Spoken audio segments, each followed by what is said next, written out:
مصطفیٰ صلی اللہ علیہ وسلم کا کلمہ پڑھا، لیکن اگر ہم نے اپنے آپ کو یہ ثابت نہیں کیا کہ ہم اس کے حقدار ہیں تو اللہ تبارک و تعالی وَإِن تَتَوَلَّوْا يَسْتَبْدِلْ قَوْمًا غَيْرَكُمْ ثُمَّ لَا يَكُونُوا أَمْثَالَكُمْ، اگر تم نے اپنی شرارتوں سے، اپنی بدماشیوں سے، اپنی کوتاہیوں سے ان میں تبدیلی نہیں کیا تو یستبدل قوما غیرکم، اللہ تبارک و تعالی تمہیں ہٹا کر کے کسی اور قوم کو لے آئے گا۔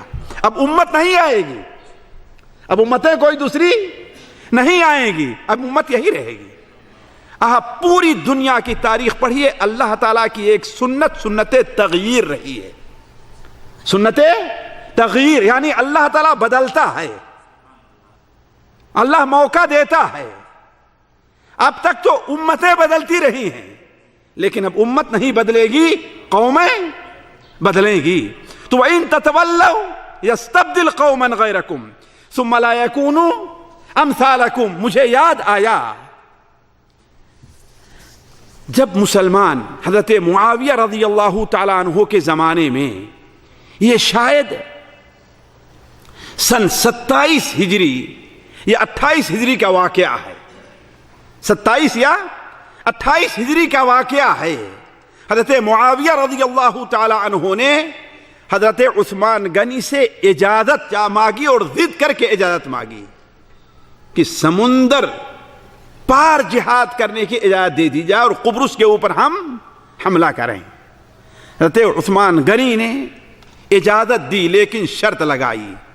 پہلی شرط تو یہ ہے کسی کو مجبور نہ کیا جائے، کسی کو مجبور نہ کیا جائے، اور دوسری شرط ان کے پاس یہ تھی کہ جو لوگ بھی جانا چاہیں، ہے نا، وہ لوگ اپنی رضا مندی سے اپنا نام لکھوائیں، ہے کہ نہیں، اللہ کی رضا کے لیے تو جائیں۔ چنانچہ مسلمان گئے اور قبرص کو فتح کیا۔ قبرص کو فتح کیا، ظاہر بات وہاں پر نصارہ کی حکومت تھی۔ نصارہ ایک دوسرے کو پکڑ کر کے رونا شروع کر دیے، ظاہر بات ملک چھین گیا، سارا کچھ چھین گیا۔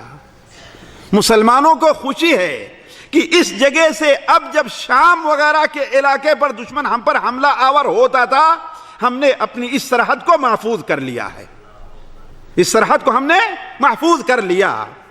لیکن جبیر ابن نفیر بیان کرتے ہیں کہ ہم نے دیکھا کہ حضرت ابو دردہ رضی اللہ تعالی عنہ مسجد کے ایک گوشے میں بیٹھ کر کے رو رہے ہیں۔ پوچھا کیا ہے؟ آج مسلمان خوش ہے، مسلمانوں کو کامیابی ملی ہے، آپ رو کیوں رہے ہیں؟ تو حضرت ابو دردہ رضی اللہ عنہ نے فرمایا تھا کہ تم کو معلوم نہیں ہے کہ یہ قوم جس کے اوپر تم نے کامیابی حاصل کی ہے، یہ قوم اللہ تعالیٰ کی محبوب ترین قوم تھی، لیکن جب اللہ اور اس کے رسول کے حکموں کو چھوڑا ہے، گناہوں کے اندر مبتلا ہوئے ہیں، تو اللہ تبارک و تعالیٰ تمہیں ان کے اوپر غالب کر دیا ہے۔ اسی طریقے سے ڈر ہے کہ اگر مسلمانوں نے اللہ کے احکام کو چھوڑا تو اللہ تبارک و تعالیٰ ان کے اوپر کسی اور قوم کو مسلط کر دے گا۔